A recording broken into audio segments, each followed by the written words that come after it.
शिवाय। दोस्तों, कर्क राशि वाले जातकों का इस चैनल पे स्वागत है। इस वीडियो में हम आपको बताने जा रहे हैं 17 अक्टूबर 2020 को ग्रहों के राजा सूर्यदेव अपनी राशि को परिवर्तित करने जा रहे हैं और राशि चक्र की 6वीं राशि कन्या राशि को छोड़कर 17 अक्टूबर को ही सुबह 6:50 पर सूर्यदेव राशि चक्र की 7वीं राशि तुला राशि में प्रवेश कर जाएंगे। यहाँ पर सूर्यदेव 16 नवंबर 2020 तक मौजूद रहने वाले हैं, यानी एक माह तक सूर्यदेव तुला राशि में ही मौजूद रहने वाले हैं।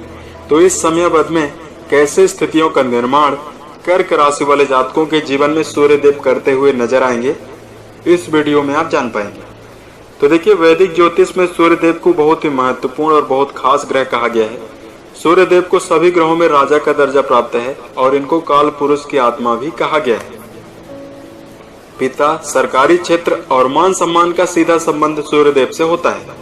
यानी कुंडली पर यदि कई ग्रह कम प्रभावी अवस्था में हों, केवल एक ग्रह सूर्य यदि मजबूत अवस्था में होते हैं तो जातक को जीवन में सर्वश्रेष्ठ सफलता प्राप्त होती है। वहीं पीड़ित अवस्था में यदि सूर्य होते हैं तो जातक के मान सम्मान में कमी, पिता से संबंध प्रतिकूल अवस्था में होते हैं, सरकारी क्षेत्र में कम सफलता, ब्लड प्रेशर और आंख से संबंधित परेशानियां, हड्डियों से संबंधित समस्याओं का सामना करना पड़ता है।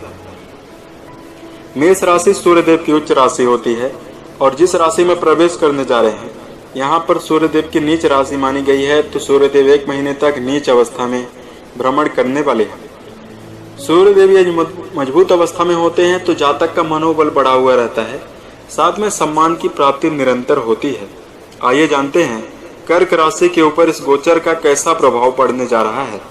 कर्क राशि वाले जातकों, 16 नवंबर 2020 तक यह जो आपके लिए फलादेश है यह आपके चंद्र राशि के आधार पर आधारित है, तो आप इसे इसी आधार पर देखें।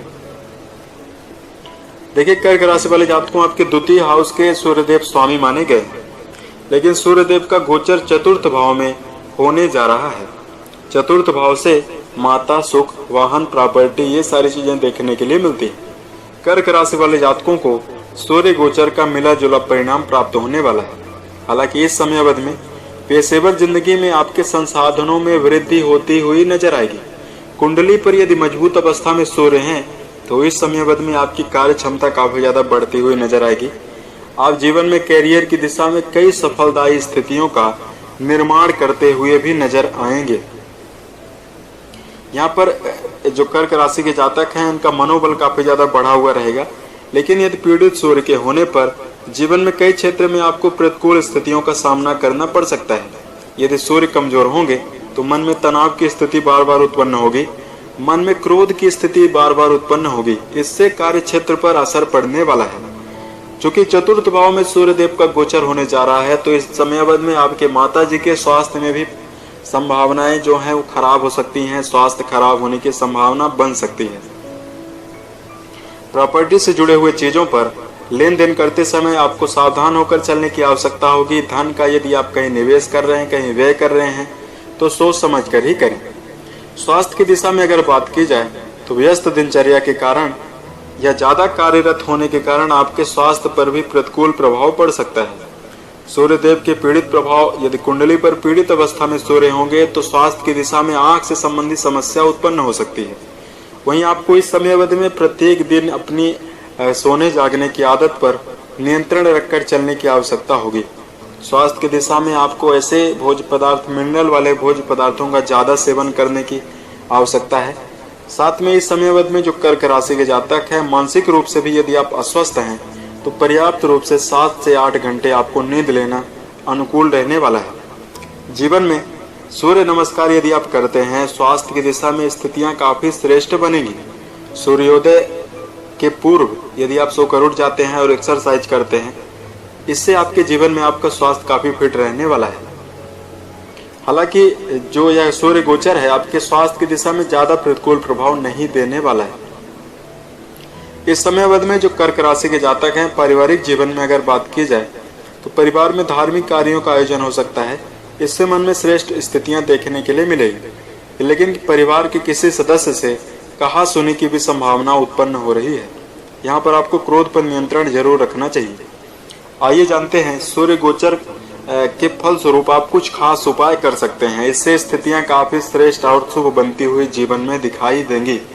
तो कर्क राशि वाले जातकों, सूर्य नमस्कार करना आपके लिए श्रेष्ठ रहेगा। साथ में घर में पिता तुल्य लोगों का आशीर्वाद लेना आपके लिए अच्छा रहेगा। चूंकि सूर्य देव को पिता का कारक ग्रह माना गया है, तो अपने माता पिता का आशीर्वाद लेकर ही जीवन में आगे बढ़ें। ओम सूर्याय नमः मंत्र का जप करना, स्नान के पश्चात सूर्य देव को जल अर्पित करने के पश्चात 108 बार आप जप जरूर कर सकते हैं। ओम सूर्याय नमः, यह मंत्र आपके जीवन में अच्छा रहेगा। यहाँ पर आपको अपने क्रोध पर नियंत्रण रखना है। गायत्री मंत्र का निरंतर जाप करना आपके लिए श्रेष्ठ रहने वाला है। मन में भटकाव को दूर करने के लिए ओम भूर्भुवः स्वः तत्सवितुर्वरेण्यं भर्गो देवस्य धीमहि धियो यो न प्रचोदयात्, इस मंत्र को विज्ञान ने पूर्ण रूपेण सिद्ध किया है। इसका पाठ करना आपके लिए काफी श्रेष्ठ रहने वाला है। आपके मन के तनाव को काफी ज्यादा दूर करता हुआ यह मंत्र दिखाई देगा। मन के बार बार भटकाव के उत्पन्न होने की स्थिति कमजोर चंद्रमा के कारण होती है, इसलिए चंद्रमा से संबंधित रत्न आप बाद में धारण कर सकते हैं। इससे मन में यदि जीवन में हमेशा भटकाव है तो स्थितियां श्रेष्ठ और शुभ बनेंगी। उम्मीद है ये जानकारी आपको अच्छी लगी। यदि आप आने वाले समय में ज्योतिष, धर्म और राशिफल से संबंधित अन्य वीडियोज को आप देखना चाहते हैं तो इस चैनल से आप जुड़ सकते हैं। ओम नमः शिवाय।